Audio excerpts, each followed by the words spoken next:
I was in a very, very rigid, rule-based church where grace was not abundant at all. And while there was certainly a focus on Jesus, like you want to have a relationship with him, it was a hellfire and brimstone, fear-based, not a loving father. The only love that you would see in God would be the love that he didn't hang you into the pit of hell and let you be.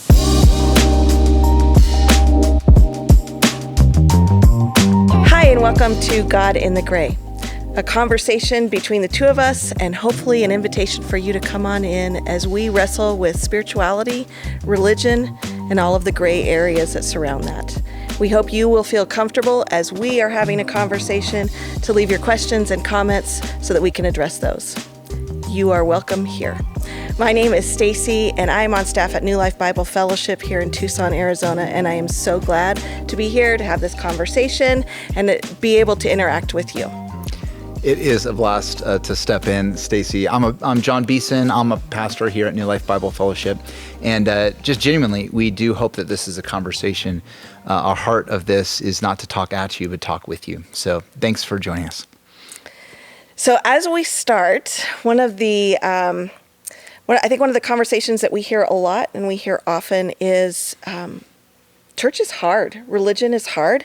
It is rigid and strict, and I struggle with this question a lot.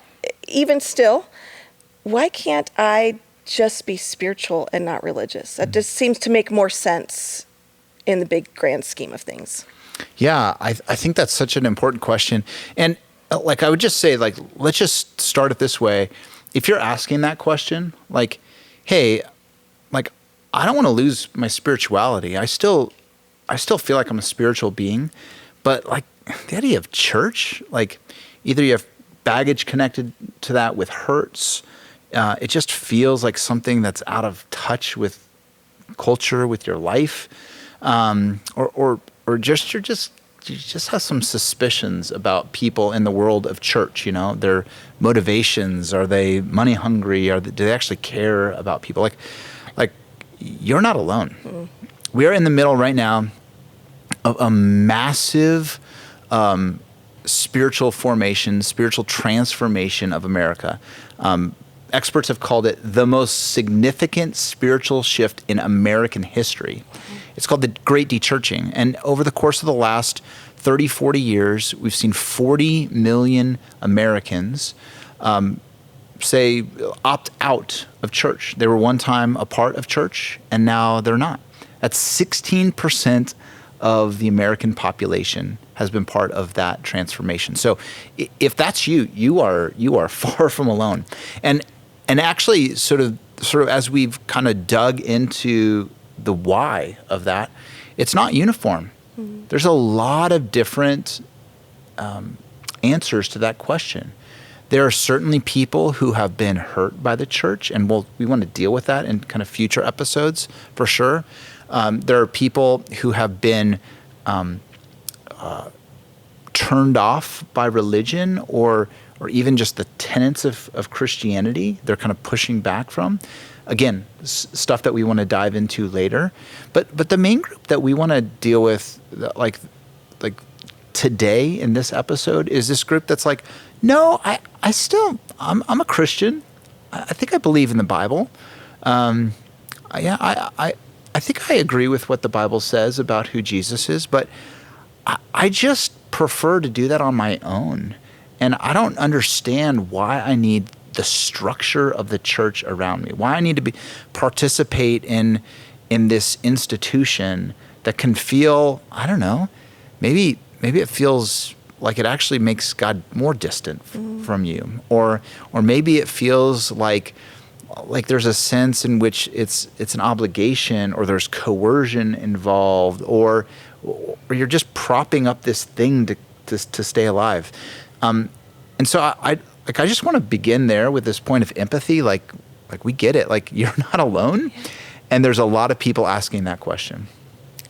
So before we go any further, I just want to for those who might be wondering this same question, that I know I've wondered it. Can you explain just the difference between spirituality and religion? Like, Yeah, I don't know if there's a cut and clear answer to that. I'd be interested to hear kind of what yours is. Let me give it a shot, and then we can kind of dialogue here. I think for most people, what they mean when they say that is spirituality is something that I feel deeply within me about something in me, in my spirit, that's connected to the divine in a way that I can kind of express on my own terms. Where maybe religion is something that other people out there, institutions, have said about who God is, and they're asking me to participate and agree with them. Is that? I don't know. How would you respond to that? I think I would respond to that the same way. Like my spirituality is my individual connection with God. It is where He moves within me, draws me to something. It is between, like you said, the divine and myself. Religion is all the other people, all the other institutions, rules, regulations, for better and for worse. Yeah.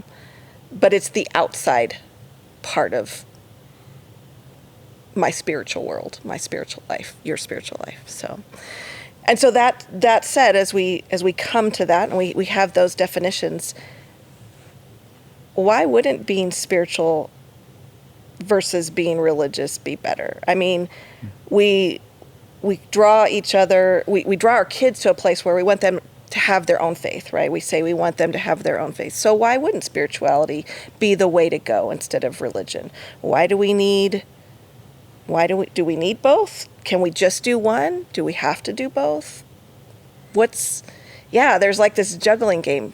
Why should I be anything more than just spiritual? There's this story that Jesus has with the woman at the well, who's from a different kind of sect of belief than the Jewish people, and as they're talking, she's asking she's super smart and asking these pointed kind of theological questions, probing the differences between the religion that she's grown up with and the Judaism that Jesus is a part of. And it's really interesting as they kind of get to the core of that conversation. Jesus says, listen, one day, and it's coming soon, is going to be a day in which you worship in spirit and in truth. Like she's pointing to this place of like, hey, can't we just have our own, like, why can't I just have like my own thing over here and you have your own thing over there? Do we have to come to agreement on these things? And Jesus kind of refuses to choose. He says, listen, can I put it in today's terms? Like, the most authentic worship is also worship that's deeply connected to the truth. Mm-hmm. And so I would say it this way, that the most profound spirituality in the world is also connected to the deepest and truest religion in the world. And that if we're going to lead ourselves on this journey, like, we're not going to get to the deepest and the truest places that we can get. And also, by the way, and now I'm going to pull past this moment, this is always done in community. It's always done in community as Jesus lays this out, as the church then enacts this, right? Jesus forms a community around him. Mm-hmm. He demonstrates that this isn't, he's not giving us teachings on things that we're then invited to kind of take on our own path, but it's deeply connected to the formation of community around us. And as soon as Jesus dies and then resurrects, what happens? Communities form. Actually, profound and deep communities form. Like, communities that I think all of us would long to be a part of. Incredibly generous communities. They're breaking down ethnic barriers. They're breaking down barriers and societal constructions of gender, of what male and female are. They're pressing into these new communities of faith that are profoundly relational, profoundly generous, sacrificial, are caring and transforming even social structures, so much so that it becomes the place that even like the Roman culture around are like, hey, these Christians are crazy, but like we got to do something about it because they're impacting the cultural systems so well. They're known so much for their generosity that we need to compete with this. You get these letters actually from Roman emperors. And I would say that's exactly what Christ intended. That's what Jesus intended. He did not intend for us to walk this life alone. He's made us, back to the very beginning of the story, Genesis 2, God sees Adam and says, it's not good for you to be alone. And yes, God gives us marriage to minister to our aloneness in that, but God also forms communities of faith, and he intends us to be part of those. It's unique that you look at the beginning of the story and he truly did create in our DNA that need and desire for connection. But you know what, John? What about hurt? Like people get hurt all the time, and that's huge. So I can wrap my head around needing other people, but like let's look at, so I'll just share part of my story is early on in my faith walk. So let's say when I was in middle school and on, I was in a very, very rigid, rule-based church where grace was not abundant at all. And while there was certainly a focus on Jesus, like you want to have a relationship with him, it was a hellfire and brimstone, fear-based, not a loving father. The only love that you would see in God would be the love that he didn't hang you into the pit of hell and let you be. If you didn't leave a sermon feeling guilty and shamed, you were not. You should live convicted, which I agree with in some ways, but there's a whole level of shame.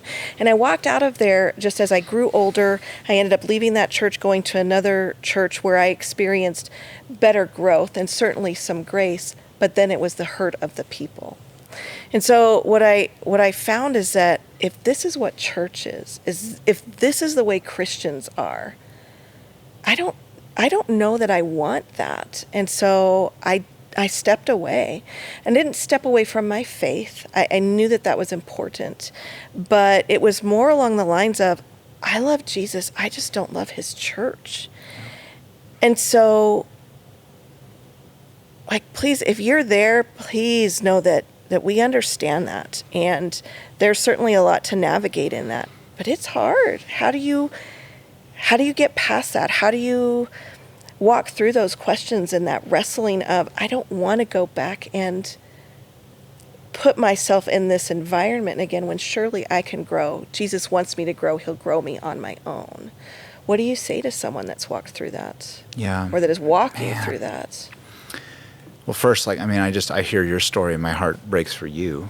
And I know that your story is represented by so many people, right? And it's just heartbreaking.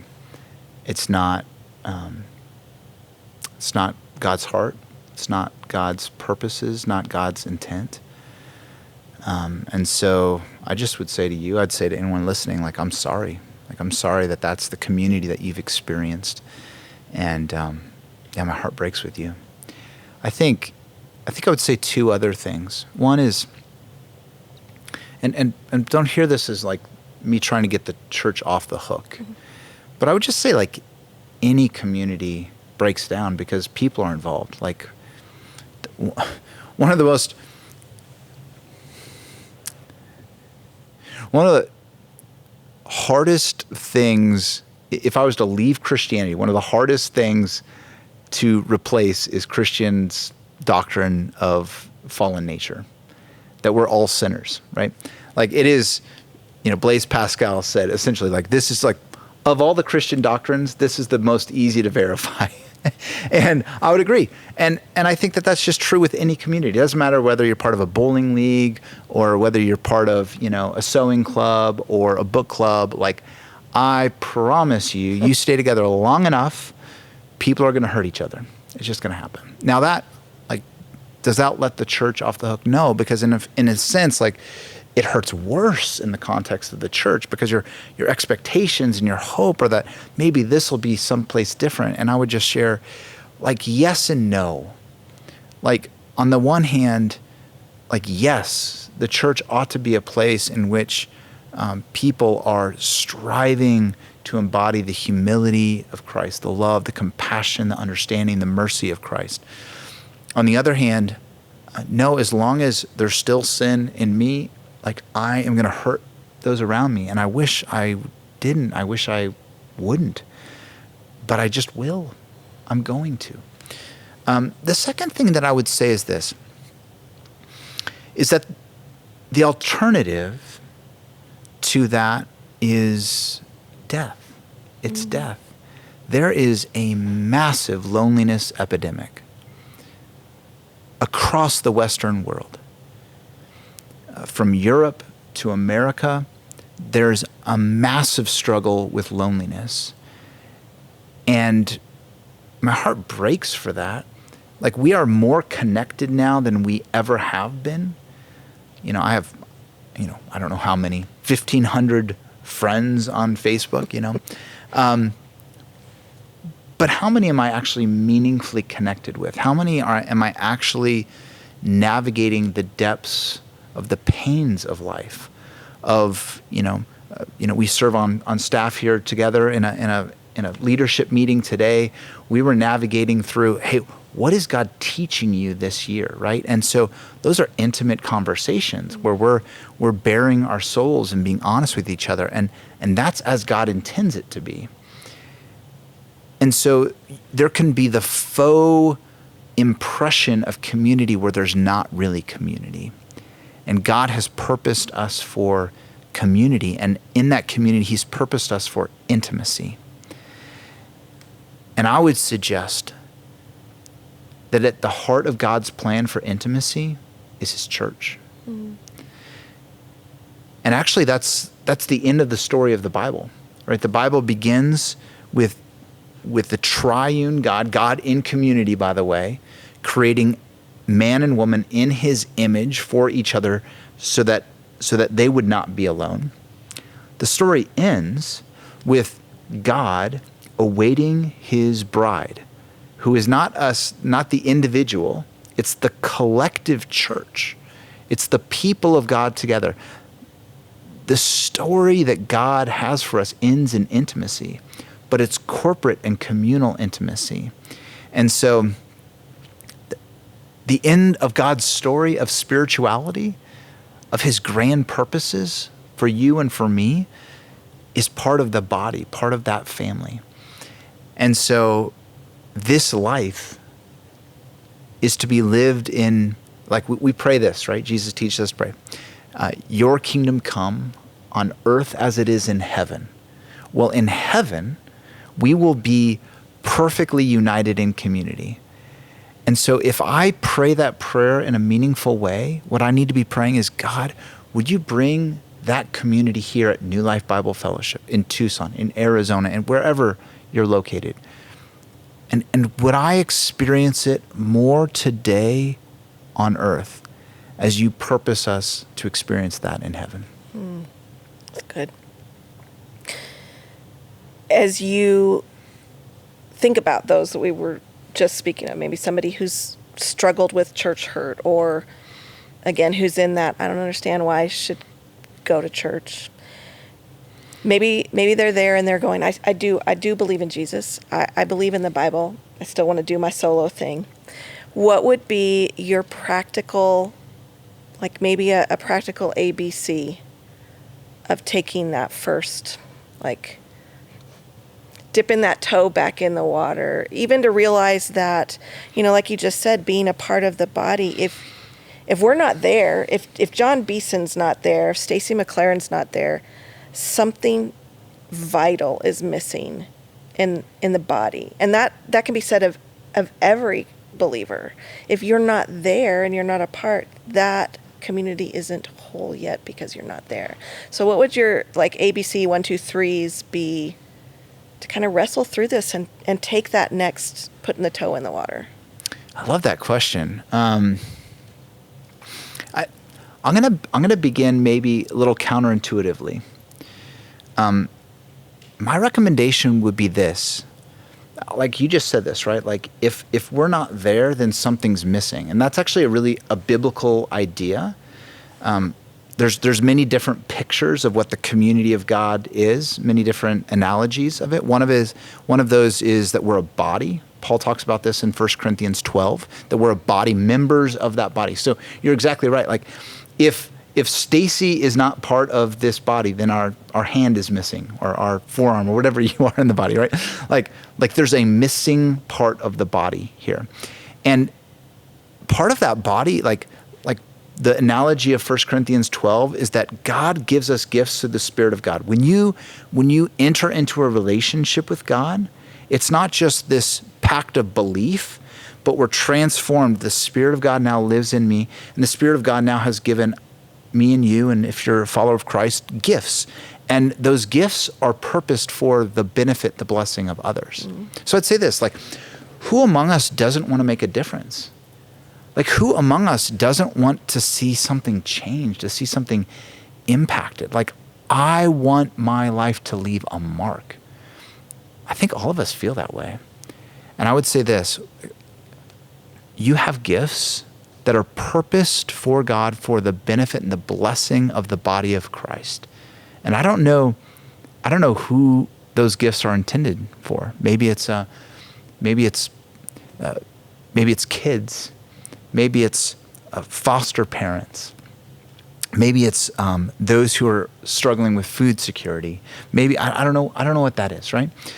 But you've been given gifts to impact that community. Mm. And so I think actually a really meaningful way to step back in a community is just through service, through showing up and beginning to serve. And I've seen a lot of people that's the best entryway back into community. Mm. They're like, I don't know about sitting around in somebody's living room, sharing my life with them. Like, that sounds really scary to me. But you know what? The idea of me going serving at a food kitchen with the church, or the idea of me, taking care of foster kids, like, okay, that makes my heart beat a little bit faster. And I get excited about that opportunity. And so I think that's actually what I would say is, like, if you're in that place where you're just not sure, I would say step in and begin serving. I think in that place you're going to find meaning, you're going to find purpose, and you're actually going to begin to find community because part of the gift of serving is that you're serving in a context of community. That's so good. It's a great conversation. There's so much more to talk about. Do you have anything else you want to put into it, or? Well, let me flip the script and let me ask you a question. Okay. Right? So you coming out of that season of hurt in the church, what was it that helped flip your understanding and gave you the courage to take the risk to be part of community again? So I don't think I ever lost that knowledge that I needed others. The benefit of time is that you can see things differently. I was certainly wary of others, for sure. But I knew that in my life, that divine never let go of his grip on me. I knew that beyond a shadow of a doubt. For me, I was starving. That's the only way I can think of it, is to not be in community is a starvation. And after a while, and I was out for a while. I mean, I stepped back for a couple of years, and every day there was something missing, and every day I knew what that was. when I realized that I was being missed as much as I was missing it, that's the courage that I needed. And also just to know I don't want to starve. I want to keep growing, and I want to keep knowing and keep asking the questions. I mean, I've peppered you with a lot of questions. I've peppered a lot of people with a lot of questions.